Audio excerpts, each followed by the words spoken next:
Oke, sahabatku semuanya, jumpa lagi di channel saya kali ini. Oke, akhirnya Liga Indonesia, BRI Liga 1 Indonesia ya, tahun 2022 ini, tahun 2022, edisi 2022-2023 ya, tahun kompetisinya. Oke, kembali dimulai pada tanggal 23 Juli besok, hari Sabtu ya, mulai. Oke, seru sekali ya, karena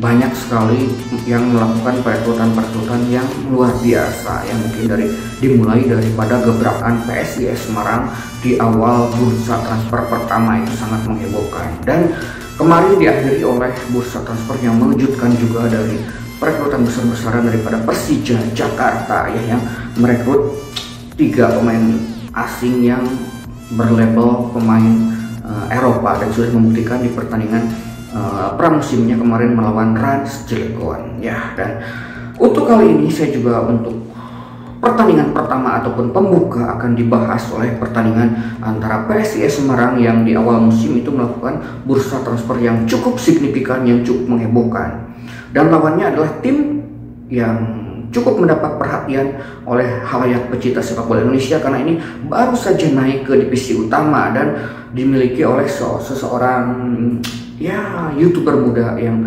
ataupun pengusaha muda yang berasal dari Bandung, yaitu Raffi Ahmad dan kawan-kawannya ya, dari Rans. Ini Raffi Ahmad Nagita Slavina ya, Rans gitu.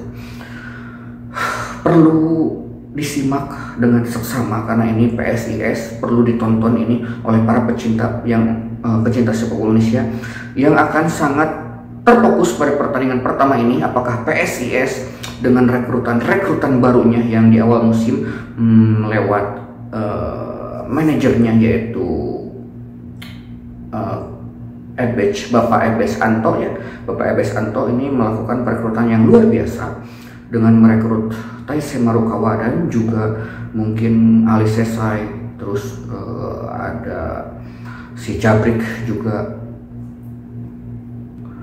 Carlos Portes yang kemungkinan katanya sih, kalau saya lihat kemarin kalau Carlos Portes masih mengalami cedera hamstring ya, tetapi itu mungkin tidak akan mengurangi skuad mewah daripada PSIS Semarang ini. Rans Cilegon juga tidak kalah mentereng, masih melakukan beberapa perekrutan seperti kemarin Makan Konate sudah mulai masuk, walaupun di pertandingan terakhir mereka ditekuk dengan skor yang cukup telak yang 4-2 oleh Persija Jakarta. Dan PSIS juga tidak terlalu bagus ternyata hasilnya di kompetisi pramusim di Piala Presiden ya, karena kemarin mengalami kekalahan oleh Arema, bahkan kalah 0-2 di kandang, kemudian tidak berhasil melaju ke babak final, padahal waktu itu saya sangat mengunggulkan tim ini tentu saja. Tetapi itu tidak menjadi penghalang ataupun semangat PSIS di sini untuk meraih gelar juara ya,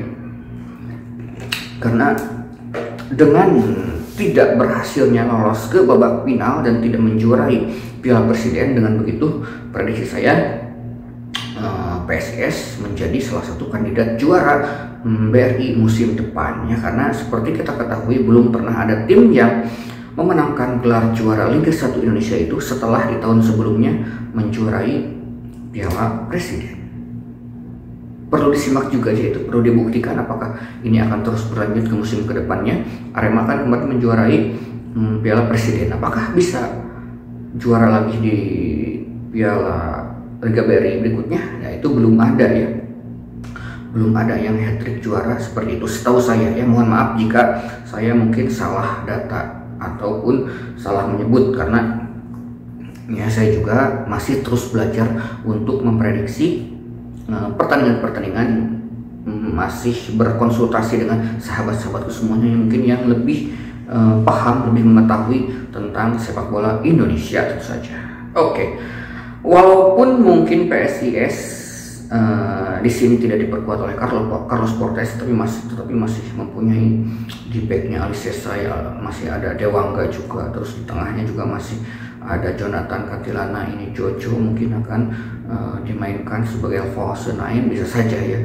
bergantian sama Taisi Marukawa mungkin, dan pemain-pemain lainnya masih ada ya, mungkin ada yang masih cedera seperti David Maulana seperti itu. Rans Cilegon juga masih perlu kita simak apakah cuma sekedar numpang lewat di Liga 1 ini atau benar-benar bisa berbuat lebih banyak, bisa merepotkan tim-tim yang sudah lama di Liga 1. Kalaupun dibilang apakah akan ikut bersaing ke papan atas PSIS, tentu saja bisa ya. Kalau juara mungkin masih ada kemungkinan, tapi kalau Rans ini biasanya tim yang baru naik ini masih tanda tanya ya, apakah masih bisa bersaing. Kalau juara itu mungkin agak terlalu jauh ya untuk Rans. Mungkin sekedar bertahan atau masuk 10 besar untuk tim yang baru naik, oke lah ya.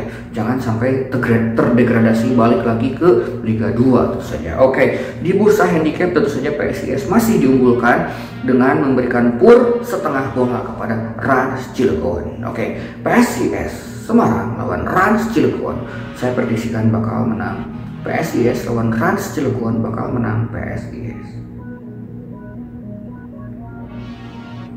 Oke, maju mundur. PSIS lawan Rans Cilegon bakal imbang atau draw. Tidak akan, menurut saya Rans tidak akan bisa menahan PSIS di kandang sendiri. PSIS lawan Rans Cilegon bakal menang Rans.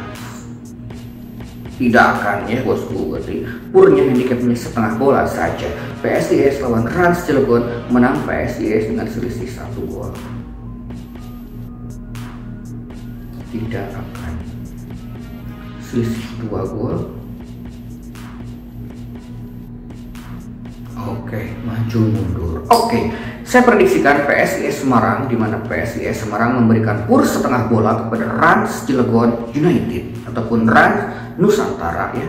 Handicapnya setengah bola. Saya prediksikan bakal dimenangkan oleh PSIS Semarang karena ini di kandangnya PSIS Semarang di Stadion Jatidiri. Tentu saja mungkin akan tampil sangat ofensif di sini ya. Mungkin dari ofensif disitulah mungkin saya memprediksikan Rans juga ada kemungkinan untuk mencetak gol juga tentu saja. Karena mempunyai barisan penyerang yang cukup menakutkan juga ya, Rans juga ya ini. Oke, PSIS lawan Rans Cilegon saya prediksikan bakal dimenangkan oleh PSIS Semarang dengan skor 3-1 saja ya. Walaupun kemungkinan mungkin tanpa Carlos Portes tentu saja yang masih cedera, tapi mudah-mudahan saja bisa main segera pulih ya supaya pertandingan berjalan seru ya. Karena kemarin di pertandingan lawan Arema juga banyak sekali peluang yang diciptakan oleh si Carlos Portes ini ya. Tentu saja kita juga sangat menantikan aksi-aksi duet maut daripada Marukawa Jojo dan juga Carlos Portes jika benar-benar diturunkan dan sudah pulih. Oke, saya pegang PSIS Semarang dengan memberikan PUR setengah bola. Prediksi saya adalah 3-1 buat kemenangan PSIS Semarang. Terus saja terima kasih sudah menyimak video ini, sampai jumpa lagi di video saya yang berikutnya.